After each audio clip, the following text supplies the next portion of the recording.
So the next point is the load on the plate is applied through checking mechanism which can be recorded, and the load settlement curve is plotted by pressure Q upon A in X and settlement in Y direction. तो basically हम load and settlement के बीच में graph plot करते हैं, and then आप उस graph से identify करते हैं कि आपका जो भी लोड है किस लोड पे आपका वो फेल होगा सॉरी।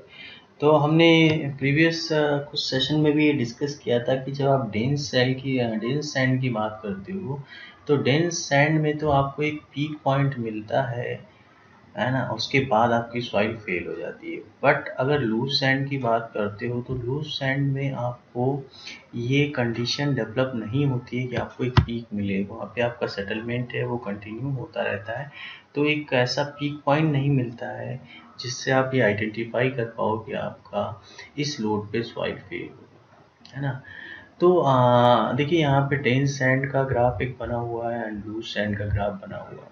तो जब आप लूज सैंड में जब आपको इस तरह का पॉइंट नहीं मिलता है, बट आपको लोड तो आइडेंटिफाई करना पड़ेगा कि किस लोड पे आपका सॉइल फेल होगा, तो उस केस में आप या तो सिंगल टेंजेंट मेथड का यूज़ कर सकते हैं या डबल टेंजेंट मेथड का यूज़ कर सकते हैं, या आप लॉग स्केल पे ग्राफ को प्लॉट कर सकते हैं। तो उससे आपको क्या मिल जाएगा, एक पॉइंट मिल जाएगा, एंड उस पॉइंट को आइडेंटिफाई करके आप जो लोड है एट फेल्यूर वो आइडेंटिफाई कर सकते हैं, है ना। So this is plate load test, जिससे आप आपका बेयरिंग कैपेसिटी कैलकुलेट करते हैं। तो यहाँ पे सर्टेन कंडीशंस के बेसिस पे कुछ इक्वेशंस ड्रॉ की गई हैं, that is first is if soil is cohesive, that is clay, so ultimate bearing capacity is independent of size, and therefore ultimate bearing capacity is same as ultimate bearing capacity of plate. So for the case of clay, आपकी जो ultimate bearing capacity है वो आपकी ultimate bearing capacity of plate के बराबर हो जाती है, that is independent of size of the footing. Another case too is if the soil is sand, and then ultimate bearing capacity increases with increase in the size. So the equation is QF is equal to QP into the width of the foundation divided by width of the plate. Then the next is the third criteria, that is according to Housel, the load carrying capacity of plate is influenced by area and perimeter, also influenced by properties of soil. So यहाँ पे एक question है, that is Q1 is equal to A1M plus B1M, that is equation 1, and Q1 is your in kilonewton, and A1 is your area, that is in meter square, and P1 is your perimeter, that is in meter. So M and N in this equation are constant which depends on the soil. And let Q2 is the ultimate load on plate 2 having area and perimeter, and दूसरी equation plate 2 के लिए हमने जो निकाली है, that is Q2 is equal to A2M plus P2M.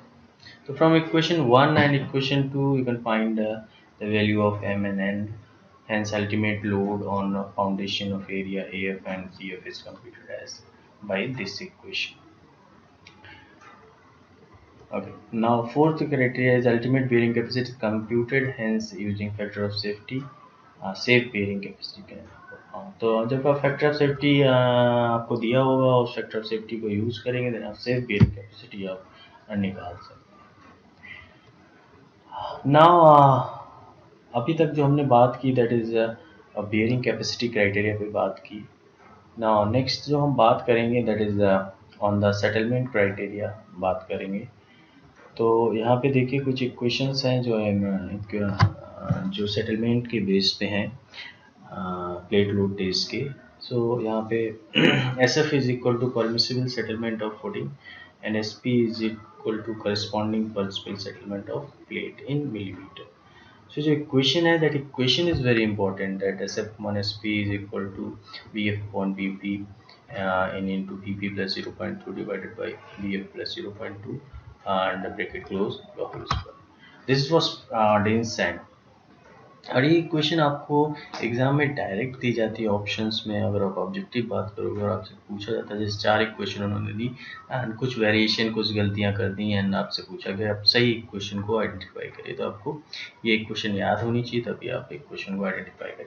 तो equation अगर ध्यान से देखेंगे तो आपको इक्वेशन ईजिली याद हो जाएगी कि अगर आप S F upon S P देखेंगे तो यहाँ पे एफ और पी है और यहाँ पे भी आपको B F that is F और पी है, तो ये सेम रहेगा, है ना। नाउ अगर आप यहाँ पे देखोगे तो ये क्रॉस है ना, कि पी नीचे है तो यहाँ पे पी ऊपर है एंड एफ ऊपर है तो यहाँ पे एफ नीचे है। तो आप इक्वेशन को इस तरह नीचे अंदर वाला term that 0.3 that is and then 30 centimetre, and 30 centimetre को जब मिलीमीटर में कन्वर्ट किया, so this is your for dense, and now second is for clay, that is SF1 SP is equal to BF1 BP, and that is for clay. Now next बात करते हैं, that is for silt, that is SF1 SP is equal to BF1 BP की power n plus 1, n is equal to 0.5. So for different soil, different settlement equations हैं, and on the basis of this settlement equation आप calculate कर सकते हैं। So from above relation, SP is computed from given value of SF using load settlement curve for plate allowing bearing pressure P. So for settlement, जितना भी settlement हुआ उसके basis पे आप क्या निकाल सकते हैं, QUP कैलकुलेट कर सकते हैं।